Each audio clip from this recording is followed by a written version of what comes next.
Good morning, Bucknutters. It's Tuesday, December 19th, 2023. I am Dan Rubin. This is the Bucknuts Morning Five and Change. Tuesday, December 19th is the day before Wednesday, December 20th. I'm virtually certain. And that is National Signing Day. So we got plenty to talk about. I have the great William Kurelic and Mark Porter waiting for me. But first, you know what time it is. Santa Baby, the season for a fresh cut is finally here with the sponsors of today's show, Manscaped. The leaders in below the waist grooming have just launched their 5th generation performance package to help you avoid another silent night in the bedroom this year. Take care of your special snowflake with the Lawnmower 5.0 Ultra and watch your South Pole shine like never before.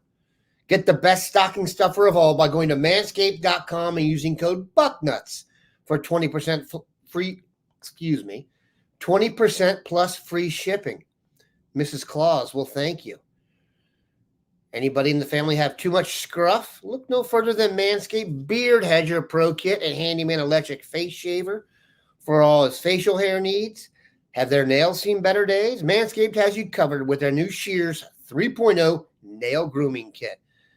So get 20% off and free shipping with the code BUCKNUTS at manscaped.com. That's 20% off with free shipping at manscaped.com and use code BUCKNUTS. Say ho, ho, ho to a well-groomed mistletoe with Manscaped. There's going to be a time I'm going to be able to do that by heart, and I'm not sure if that's a good thing, but I welcome in the guys. This is tax time, Bill. This is tax time, Mark. Bill Kurelic, Mark Porter here. National Signing Day is tomorrow. Terrell Pryor is not committing, so the site will not crash. In fact, Terrell, back before we had like hamsters on a wheel to run the site in the back, decided he wasn't signing that day, and the site went, and it literally exploded. It's like blood came out of the screen for us. But that turned out okay. And we will see how tomorrow goes. Bill, let's go right to the matters of serious importance. Generally, let's frame Ohio State's recruiting class for tomorrow, the number 2 class. But everyone wants to hear about the 3 remaining names that others are also watching. We could have fans here from Alabama, Oregon, Florida State. As we are wont to do, we've picked up a lot of outside viewers. I wonder how many Michigan fans are still here. Eddrick Houston, flirting with Alabama and maybe Clemson. Jeremiah Smith, Florida State and Miami. Jeremiah McClellan, Oregon. Bill, your thoughts on how this is all going to work out? Obviously, people can consult the site for this minute to minute, but about 24 hours from signature time, how does the dean feel? Well, I feel it's go time. As you said, it's, 18 whatever hours until National Signing Day begins. And in case anybody out there doesn't know, kids can get their signed letters of intent back in, and Ohio State can start accepting them at 7 a.m. Columbus time tomorrow morning. So that means it is a huge day. With the 3 guys you mentioned, Dan, we'll start with Jeremiah Smith. We've talked about him ad nauseum, that as long as Brian Hartline and Ryan Day are here, I think we've all agreed. He's even agreed, actually, he said it, that he plans to be at Ohio State, and I'm staying with that. I think he signs with Ohio State tomorrow. Florida State, Miami, they've continued to recruit him. Florida State is the biggest threat right now, in my mind, and they're going to continue to recruit him till the minute he signs. But I still like Ohio State. Eddrick Houston, he did make visits this past weekend. Clemson first, Alabama second. But I still like Ohio State signing him. I definitely don't anticipate Clemson signing him. Alabama is a little more of a threat, but I think he signs with Ohio. His heart has been with Larry Johnson and Ohio State for a long time. But he also, as we know, has heard all the rumors about Larry Johnson not being at Ohio State. Maybe even next year, the rumors have it. But certainly the rumors of him not being at Ohio State a long time. So, I really think he's been doing his due diligence. You just never know. And, of course, in the day of the NIL, you never know. But as things stand at 9:10 this morning, I still like him signing with Ohio State. I think it's on Alabama to convince him that Larry Johnson is not going to be there anytime for the duration, so to speak, or close to it. But I like Ohio State there still. And then Jeremiah McClellan, this thing with Oregon's been going on for a long time. They've been recruiting him all the way through the process and continue to recruit him. But I still like Ohio State with him. In fact, over the weekend, I was asked, of the 4 guys that are potential flips, those 3 plus Jordan Lyle, how many I think will flip? I was asked either Saturday or Sunday. And my answer was 1. I felt like Jordan Lyle would flip and the others would stay, and I still feel that way. Now, again, we got 18 hours or whatever to go. You've got the NIL. You've got people working hard to flip these guys, so you never know. But I am going with that answer. Mark, you talk to assistant coaches and staffs as much as anybody. Are they getting their dollars out and their phone calls out for the last second, or do you think guys are kind of set on who's where? I think there's a mixture of freak out and calmness going on between some of these coaches. And remember, the signing day used to be February 4th or in that area, the first Wednesday of February. Now they have the December 20th date. And what was the secret reason behind that was unspoken? A lot of big-time guys did not like the feeling they have in their stomach right now that every time they open up their phone, they could be a message that says so-and-so just visited whatever, and you may have just lost your guy. Because if you're a position where you only bring in 1 guy a year, quarterback or tight end, maybe running back, and you're that position coach and you got your guy committed, you kind of stop recruiting other guys in that class because you don't need to. And 5 days before signing day, you got to go back to that list that you've ignored for 3 or 4 months because your feet have been up on your desk, enjoying having your commitment and all your work and your money in the bank. So no coach wants that feeling of, oh my gosh, I need a list of running backs because I just lost one. And, oh boy, they're all committed. And where do I go? And how do I pull this off? And I got a head coach breathing down my neck that, wants a running back that's good, doesn't just want me to get the next best guy. So if you're a coach, you're dying to get that fax tomorrow morning where you can officially put your feet up on your desk and relax. And there are some guys that have relationships that know that these guys are safe. But, like Eddrick Houston, you see those visits pop up and you start worrying, how do I replace them? Should I start making phone calls behind the kid's back to get ready? So it's definitely a very sneaky, interesting thing. And, yeah, every time a coach picks up his phone, he might have that nervous little flutter in his heart. And we've talked about perspective. I think we lack it at times. Look, my tax returns say publisher for a website called Bucknuts. So am I the person to go for the most unbiased opinion on this topic? Unlikely. Yet I will share my opinion.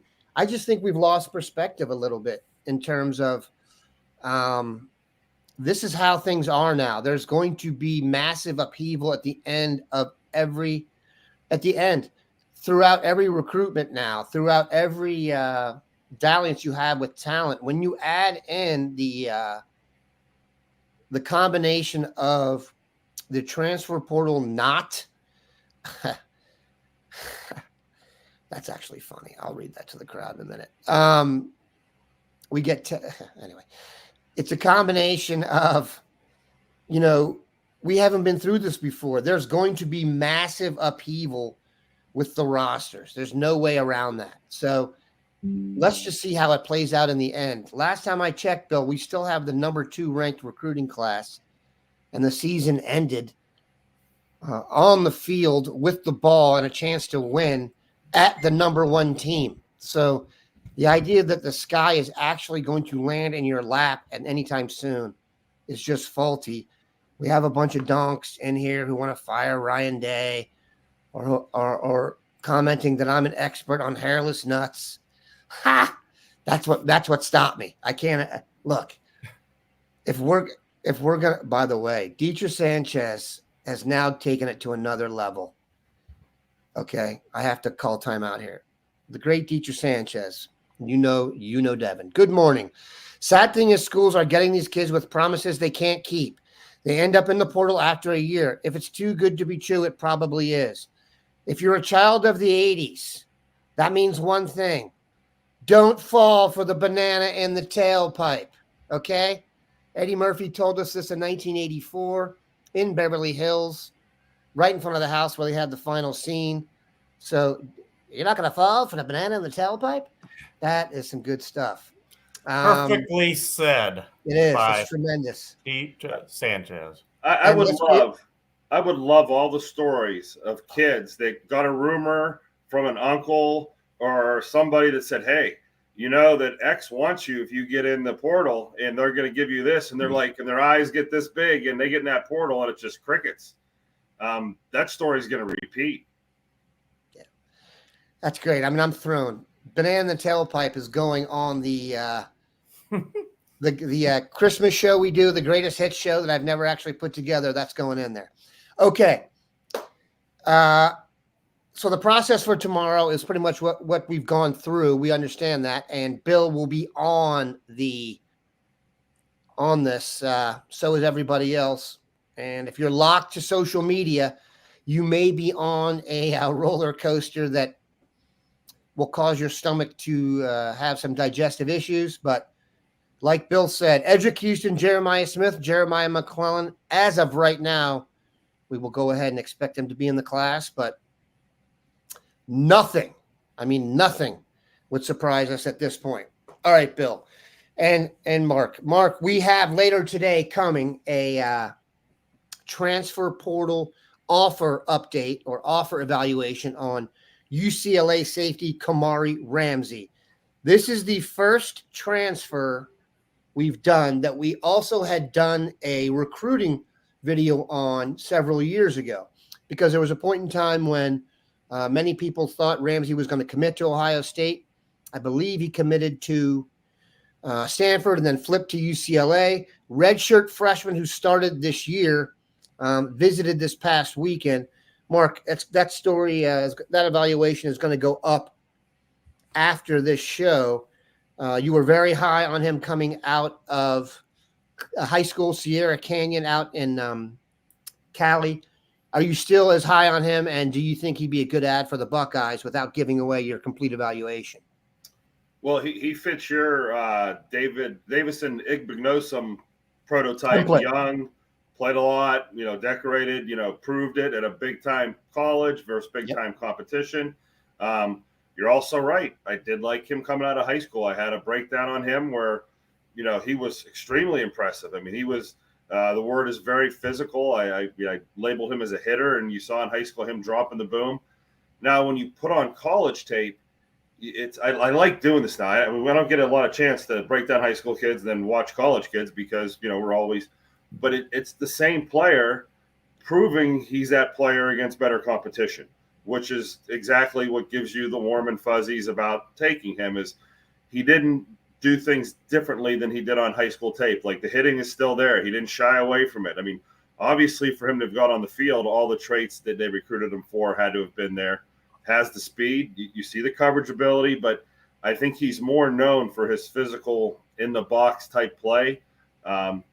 We're safety centric now on defense. We collect safeties and we use their strengths and we put them in different roles back there and we roll them around and mix them up. And guys like this fit well into the scheme we're running, where we have hybrid players that, have these skill sets. And I really like the way these fast safeties can run around and make plays. And he's going to fit into that little, bucket of players. I actually think if he comes here, he will be used more as in the deep middle. He played both at UCLA, and it kind of looked like they were moving him around based on down and distance to be in the most important spots, which you'd like. Yeah. But it looked like I mean, I don't have the all 22 on UCLA. He's not even on the screen for half the. And formationally, so deep. Formationally, that kind of messed with him. Trips, sometimes he'd roll down. If it was 2x2 or if it was double tights, he'd be in a different spot. But the point is Jim Knowles. Yeah, Jim Knowles knows safeties. That's his, that's his niche. So yeah, collect all these guys, and he'll figure out what they can do well. And he is a hitter, but he's certainly not like your old Roy Williams type or Chuck Cecil. He's an athlete out there. He can really run. When laterally, he's really. I mean, he's a legitimate NFL caliber athlete. I mean, you got to see him go out and do it. There's a couple plays where he takes on a short yardage. He takes on a block. The first highlight is like coaching tape. He gets underneath the guy and makes a tackle for loss. Go ahead. If you notice on that play, that's the best play on the film, but the tight end that's blocking him, I think he surges into him so hard he breaks his wrist or forearm on that play. Because if you watch the tight end's reaction, he immediately grabs his wrist and doubles over. Where this kid's got some pop to him, and that's a tight end. So how many times does a safety come up and pop a tight end so hard he breaks his arm or elbow or wrist or something? I mean, he's impressive. Very decisive player. Okay. Other guys, Bill, that have visited recently, and we'll get back to recruiting here. Kamari Ramsey was here. Caleb Elarms Orr was here, linebacker from Cal. And then Derek Harmon, defensive tackle from Michigan State. I do find it interesting defensively that you're going to lose at least one defensive tackle. You're losing Josh Proctor, and you're losing two linebackers. And those are the three spots they brought in to visit. I don't think they know for a fact right now who's coming back and who's not. And I think they may be having some issues adding transfer because I think a lot of the guys people think might be leaving are coming back. That's just my opinion. I'm not basing that on anything but reading the tea leaves. Bill, your thoughts on the guys who visited and any information on how they're feeling? Well, first of all, people are wondering what in the world Ohio State's not getting any commitments in the portal. They're not hitting it hard enough, all that. They're not doing much different than they did a year ago when they got a pretty good infusion of portal talent. I look back and most of their activity and their additions and all came after National Signing Day. So it's not really a lot different than last year. Now, the thing that is different is, I will agree, you got 15 days less in the portal this year. They shortened the time down from 45 days to 30 days. So that is a factor. But even so, you've got another, I don't know, not necessarily a period, but another session of the portal when those college football playoff teams are done. Their kids can also get in the portal then, and they have 15 more days. So the portal is still very early, so don't be alarmed that things have gone awry. This is the way they did it last year for the most part, too, and they got their additions. I remember I was writing stories the day after National Signing Day about the tight end Dupree, for instance, that ended up signing with Alabama over Ohio State and a couple other guys right after signing day that were still very much up in the air that had been in the portal for a while. So, keep that in mind when you're thinking about the portal. Now, as far as the guys that have visited, Caleb Elarms Orr was here on the weekend and got home on Sunday. By all accounts, I've been told that things went well on that visit. He's looked at TCU so far, but so far he's not ready to make a decision. Ramsey, on the other hand, he hadn't been home long. He had a Sunday-Monday visit with Ohio State. So I don't know exactly what time he got back home last night, but I'm guessing it was pretty late. The thing that concerns me, though, with Ramsey is he would be a great addition, but he's a California kid. He's a West Coast kid. And the other school he's highly considering at this point is Washington. Washington had a pretty good season this year, I would have to say. And, again, he's a West Coast kid. Now, that does concern me some. With Harmon, it's kind of the opposite. Derek Harmon made his official visit to Ohio State a week ago. It went well. I talked to him, told me it was, as he put it, it was great at Ohio State. But he did visit Oregon this past weekend. He's also been to Auburn, and we know how that can go. And he is also still considering a return to Michigan State. So that one's going to be really interesting, but he would be a great addition in my mind to this Ohio State roster. He's a big guy that can play in the middle, and he's got 2 years of good experience. He's a potential NFL 1 and or 3 technique. Yeah, I think all 3 guys step in and are contributors day one.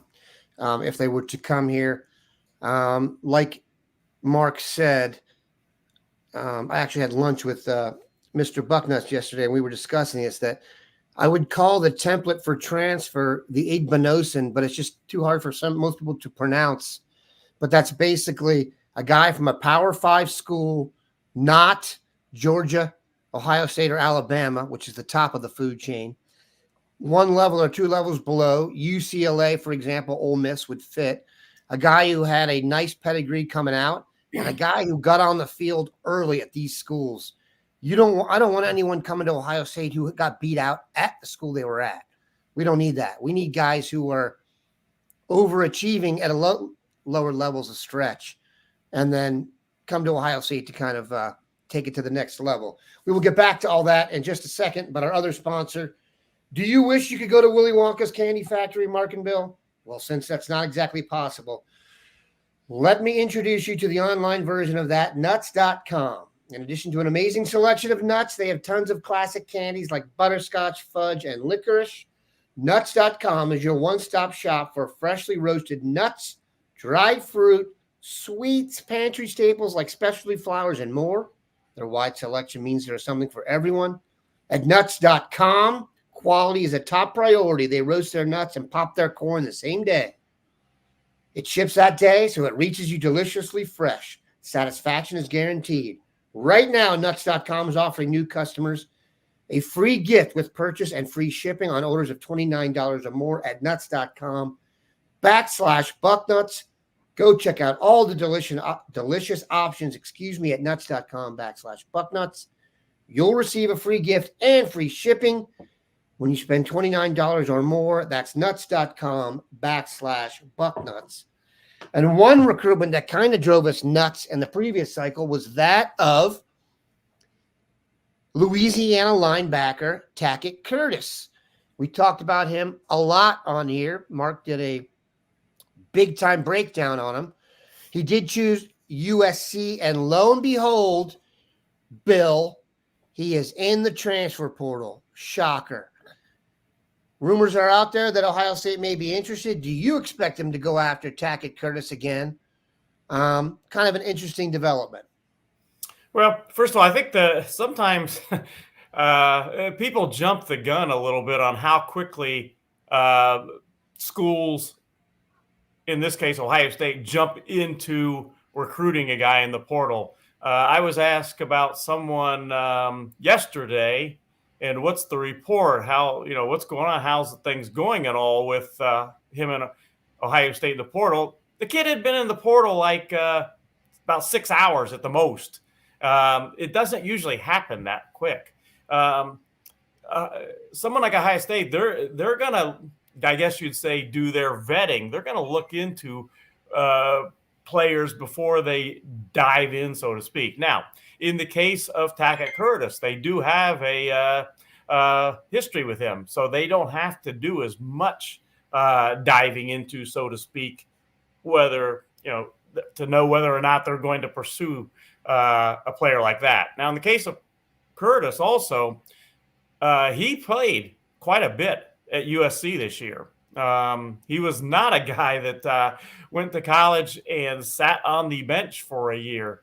I think he made over 40 tackles, played a lot, certainly, lived up, I think, to the hype. When you get to play that much as a true freshman, and admittedly, USC's defense wasn't very good, but still, when you get to play that much as a true freshman, that's saying something at a school like USC. So I think we got to give it at least a little bit of time. He didn't get into the portal until officially until pretty late last night. But I do think that he's a guy that, that Ohio State is going to look into, and we'll see where that goes. I would be surprised if they don't. They are looking for at least one linebacker. We know that because Elarm Zorn has already made an official visit to Ohio State. So, Jim Knowles liked Tackett Curtis a lot. He spent a lot of time recruiting him and actually other coaches too on the staff. But I would say that he's a guy that we want to keep an eye on very much so. Mark, I was just going to say that Jim Knowles really wanted Tackett Curtis. He was down in Louisiana several times at key points. Now that you've seen year 2 under Jim Knowles, do you think Tackett Curtis would be a good fit? Yeah, and he was a highlight film that the masses were just attracted to, like moths to a light. I mean, it was like, wow, that he was like a fan favorite. I mean, he really had those splash plays where he blew people up, and that's everyone just envisioned it in Scarlet and Gray. I'm like, that's the type of guy you want. Bill said it, like, you want him that bad out of high school, and he's available a year later. What changed? Put your chips in on him and see if you can bring him in. I certainly think he's an addition. Like he fits that mold too. The young guy that played early. So yeah, I'm behind it. And then you know what? That highlight film was so splashy. I think I was one that was almost worried that it was too good to be true. I didn't want to fall for the banana in the tailpipe. There we go. And it's true. Like that can happen. I mean, it was so good you almost question competition. You also he had a scheme that he really, got to play a free running type style of defense where it was a seek and destroy highlight film. I mean, it was like when the cheetah attacks the gazelle is what the whole film sort of looked like. I believe the term you used once, which is the greatest one I ever heard, about the running back who went to Michigan State. What was his name? God, he was a stud. He was from Powell. Not Powell, but he was from up there. Groveport? Le'Veon Bell? You talking about that? No, it's not Le'Veon Bell. He went to Michigan State. He's bigger after Le'Veon Bell. And you said he looked like a bear got loose at a campsite. So it was great. Oh, yeah. What's his name? Baby bear got loose in a Someone daycare facility. in the comments. Let's see if you can pull this off. Running back from Ohio went to Michigan State. Was it? No, not Kenneth Walker. We'll wait and see if you guys can pull it off here. Yeah. It may have not been a Michigan State guy. There's 100% chance it was a Michigan State guy. Okay. He was their main back for a while. He was a bigger kid. We'll get that'll come up. Yeah. That'll come up. All right, we're gonna go rapid fire here, guys. So definitely we got tons of questions. So I'm gonna go as fast as we can. I know you guys are linguists and we love to digress, but let's just kind of go rapid fire here. Ready? Here we go. Bill, Mika Hanna, do we offer Deshaunte Jones? My inclination right now is they don't offer him. He had a great season, extremely productive.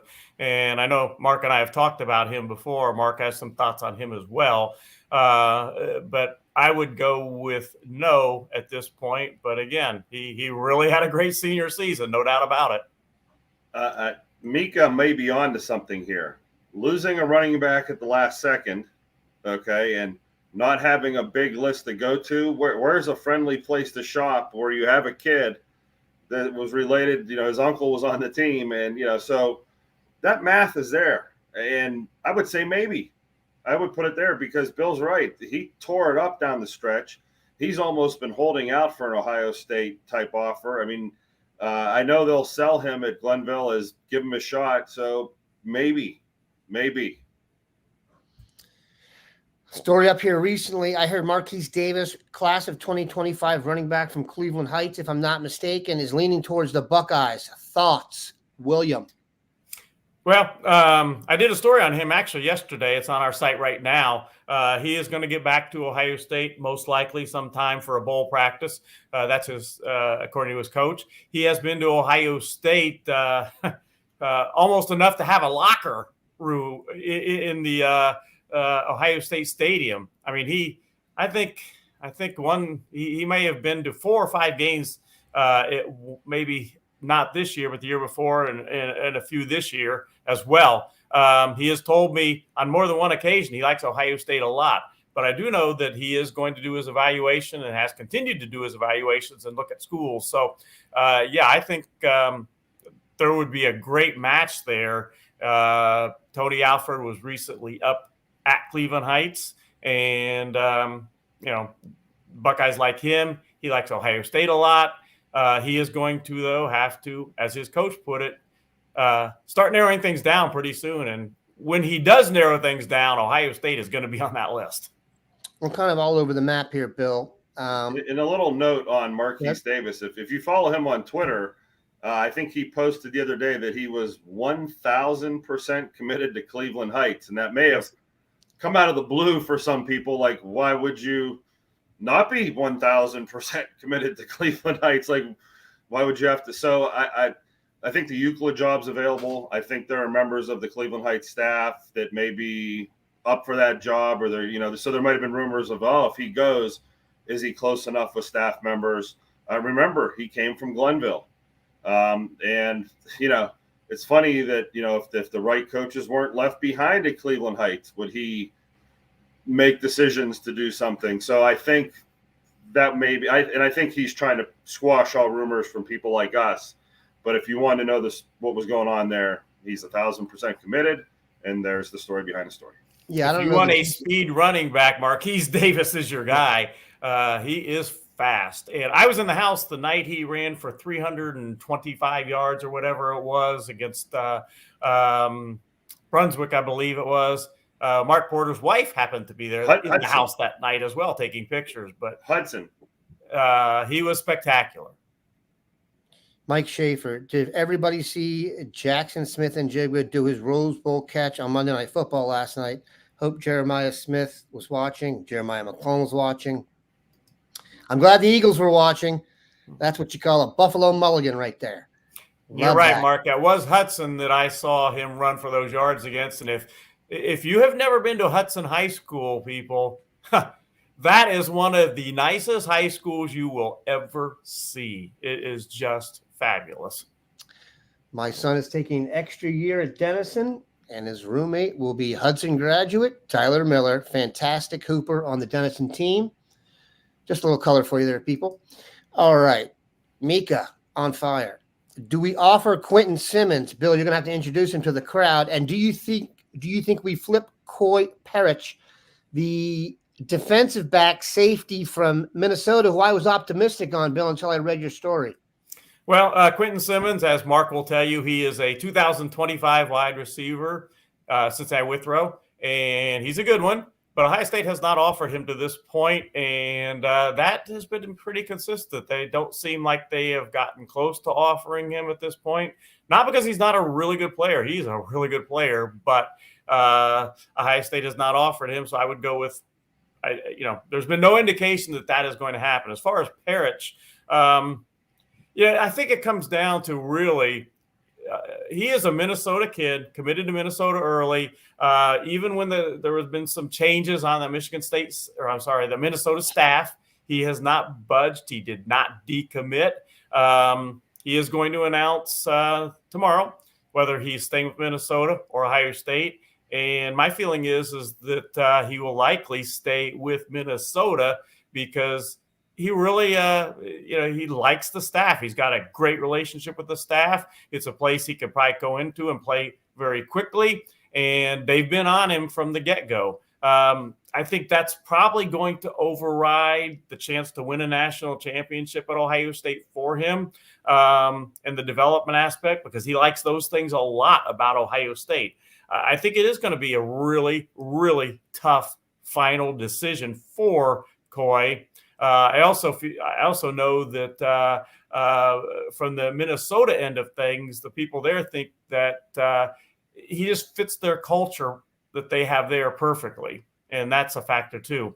Again, I think it's going to be a hard decision for him. But I think as things stand right now, I think he stays with Minnesota. He's a very, I did some research on him just reading. He's a very popular player in Minnesota. I mean, very popular. I could see them.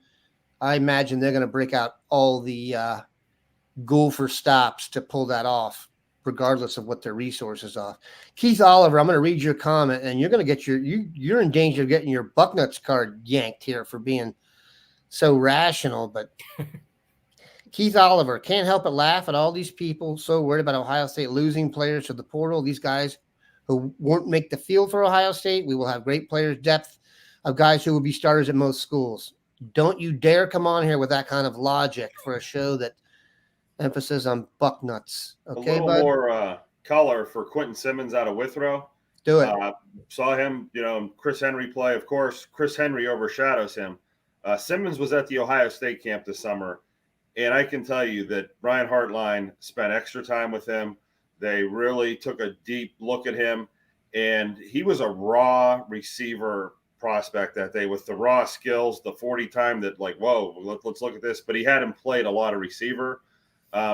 He put together a pretty nice resume this year, but I think he's a camp kid this summer that if he does the improvement that I think they wanted him to, he's in that bucket of guys we're going to be talking about. So I understand the question, and he almost looks like a linebacker. Like he's one of those athletes that when I was looking at him, like, man, he might be a receiver. He might be this. He might be that. And that's where he was at in his evaluation this past summer.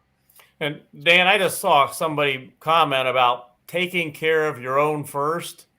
And you mentioned, Dan, earlier in this podcast that you didn't think Ohio State knows for sure exactly who is coming back. And LJ Scott. Yeah, they don't. I mean, kids have not gotten their paperwork back yet from schools. As far as the not from schools, from the NFL, they're waiting on paperwork to find out where they're going. We don't know right now. Is JT coming back? We don't know for sure. Is Jack Sawyer coming back? Is Tyleik Williams coming back? And other guys too. We don't know right now for sure if those guys are coming back or not. And Ohio State is going to use their money, and it's not a bottomless pit. I've said this before, to try and help guys stay at Ohio State. Would you rather have Jack Sawyer or Tyleik Williams at Ohio State next year or someone else? Well, I don't know that there's much of anybody out there that I'd rather have than those guys. Terry's cranky this morning. We've got some users here who are just not sold on what the Buckeyes are getting done. John Gorby, good point. I really hope we get to see Jelani Thurman in the Cotton Bowl. I think you're going to get to see Jelani Thurman in the Cotton Bowl. I'll tell you what, though, one sleeper spot I would look for in the portal possibly, like Bill said, down the stretch, would be another veteran tight end. To me, someone who's almost like a glorified inline blocker, because Thurman looks to me, he's just a younger dude and doesn't probably have the bulk yet to, consistently handle that edge. So we'd like maybe a guy in there on obvious passing down. That's just my vibe on it. And there's a ton of those in the portal. Go ahead, Mark. Yeah, from a tight end guy, I'm with your concern. Like, okay, he might be a little lighter in the seat. If I remember his film, actually. Yeah, like if I remember his film, we have that big guy you're referring to, the Jake Ballard, right, type where you just cave in the end of the line with a tackle who can run some routes if we need him to. These other guys that are light, this new age tight end that runs routes first and you would mistake them as receivers only, they can block. It just looks different. They do it with an explosive pop and a stickiness where they almost like stick to you and cling to you. They maybe don't pound you into the ground or move you back, but as I watch more of them, their effort and their quickness and explosion gets on guys a little quicker than the big guy. And they if they're good, they use that to their advantage. Because I've watched some guys and said, come on, this guy's got no ass to him. He can't do this. Or how is he getting away in the NFL? And they're stalemating, they're shadow blocking, they're position blocking. They're almost boxing people out, so to speak. So if Thurman is going to be in there a lot, I'll be interested to see what type of blocking he does. And is it like the assignment is to block this guy? Does he understand the assignment and get the job done, even though it may not look like the traditional offensive tackle at tight end? Yeah, Thurman has like that, and I'm no way saying he's going to turn out like this, but he's more the Kyle Pitts mold than the Jake Ballard mold, which I'm all for, by the way. I'm not in any way. And having, I think he's, you know what? If you look at him too, he's also got a little bit of a nasty streak to him, which I like. He's got a real attitude. Guys with the real attitude tend to block.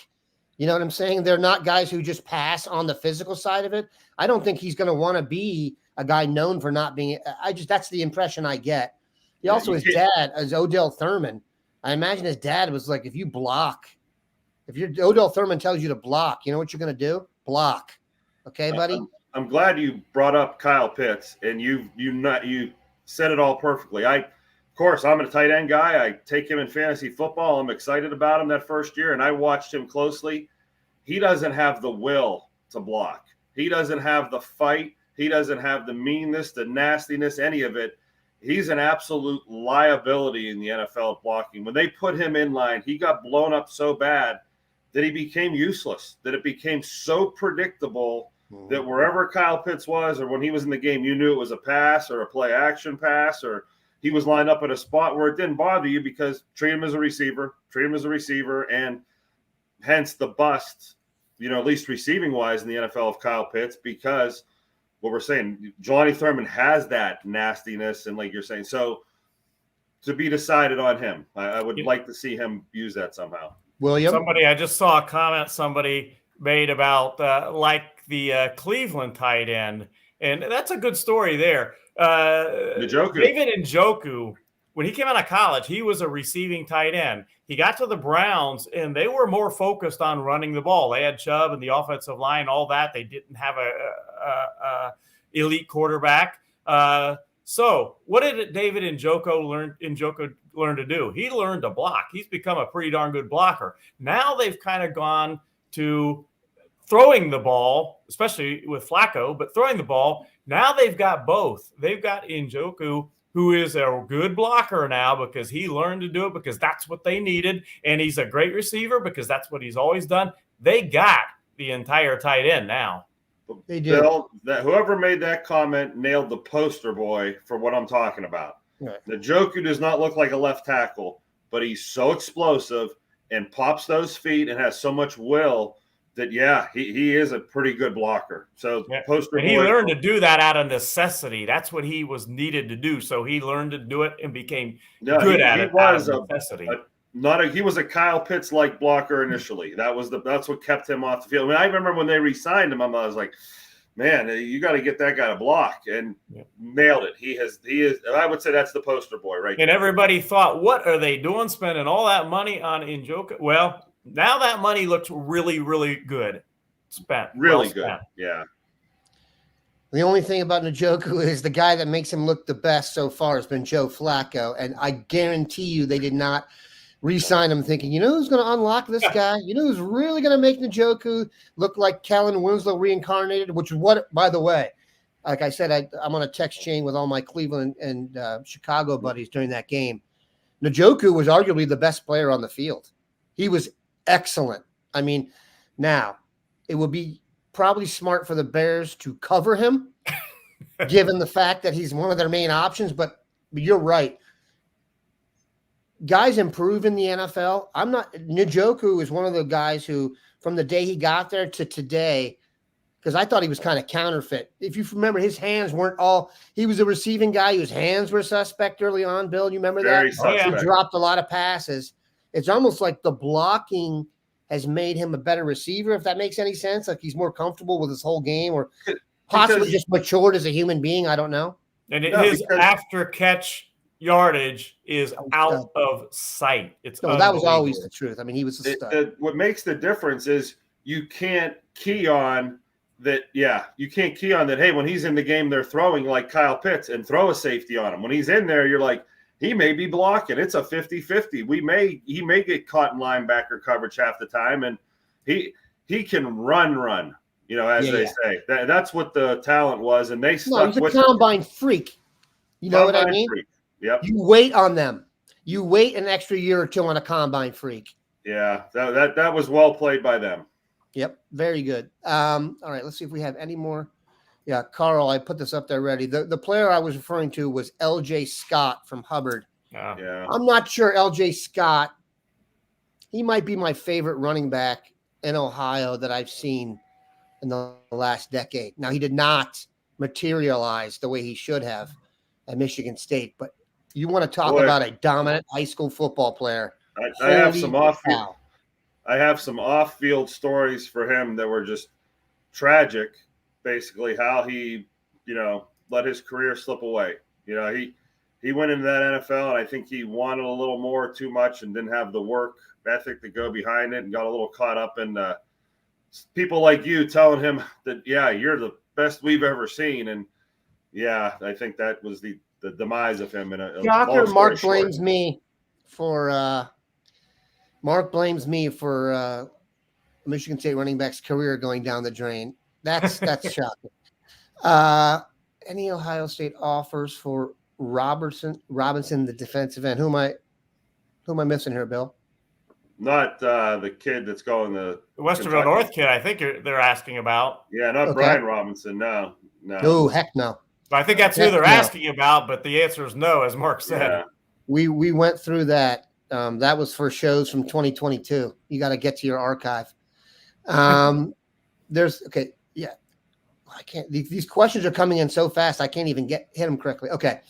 One of the last questions, because I got to pay these guys overtime. Update on Ernest Willor and Chase Basantis. Ernest Willor, Bill, defensive end from the Maryland area. I believe he spent some time at IMG. I could be wrong.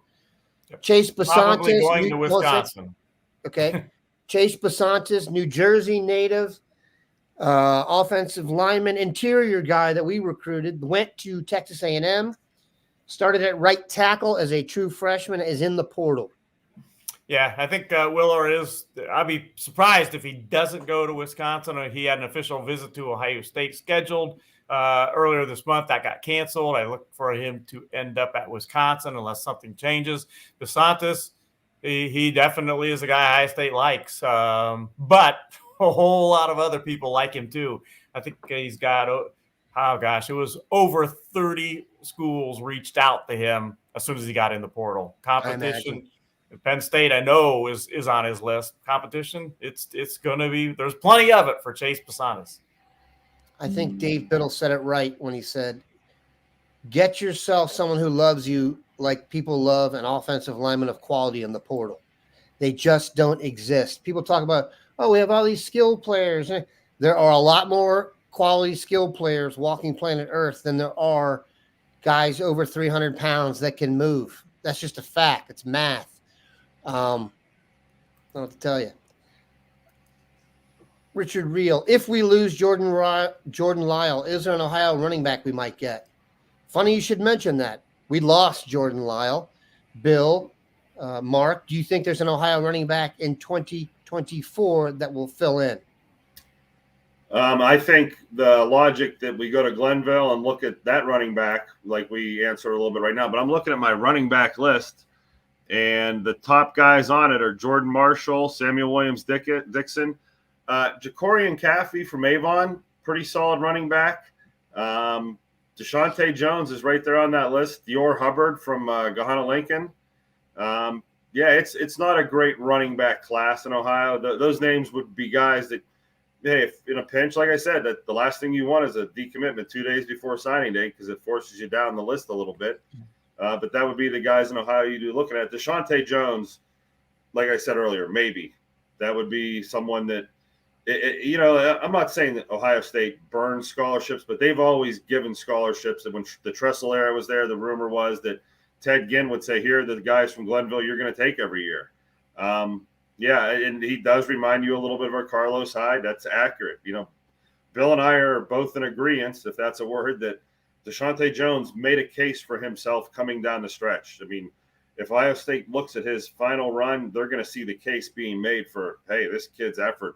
On effort alone, he would be a scholarship. It's just the talent may not be a Jordan Lyle type replacement. You might not be getting replacement value 1-for-1 on one. Also, keep in mind that we don't know what Travion Henderson is doing right now. Exactly, Travion Henderson comes back. That means they've got Travion Henderson, Dallin Hayden, two pretty good players coming back. They got two coming in and all. So, let's see what Travion Henderson is going to do. I think, there's also questions on here about, do you think it's Ryan Snyder? Do you think it's strange that OSU has not signed any transfer portal guys yet? I don't. Alabama hasn't. Georgia hasn't, that I know of at this point. Let's just wait till everything comes out in the wash. If at the end of this, Ohio State, we've said this on the show consistently, if at the end of this unchartered sale, Ohio State is talent deficient, we'll say it. But I just don't see that happening. It didn't happen last year. They went into the portal and did quite a nice job. Whatever you think of Josh Simmons at left tackle, he was the best left tackle on the roster this year, and he actually turned out to have a very nice year. We talked about Davis and Igbinosun, and let's see who is actually leaving early. You need to keep that in mind. Yes, everybody transfers during the NIL for cash, for money. But the number one thing they're transferring for most likely is playing time. And if you're coming to Ohio State, for example, and you're, let's say, a defensive end, and you find out Jack Sawyer's coming back, and you're behind Jack Sawyer, Caden Curry, and Kenyatta Jackson, how much money do you think Ohio State's going to offer you? Because you're not going to get on the field. These guys are transferring for playing time and money. So let's let it all play out, and we will be all on top of it. Of course, National Signing Day technically begins in 15 hours or so. We will be all over it. But I think we should just give a little bit of positivity here, considering right now they have the number 2 recruiting class. It looks like they will get that. And we will be all over Eddrick Houston, Jeremiah Smith, and Jeremiah McClellan. Stick with it here. We will be all over it. Appreciate you guys stopping by. Have a good one, Bucknutters.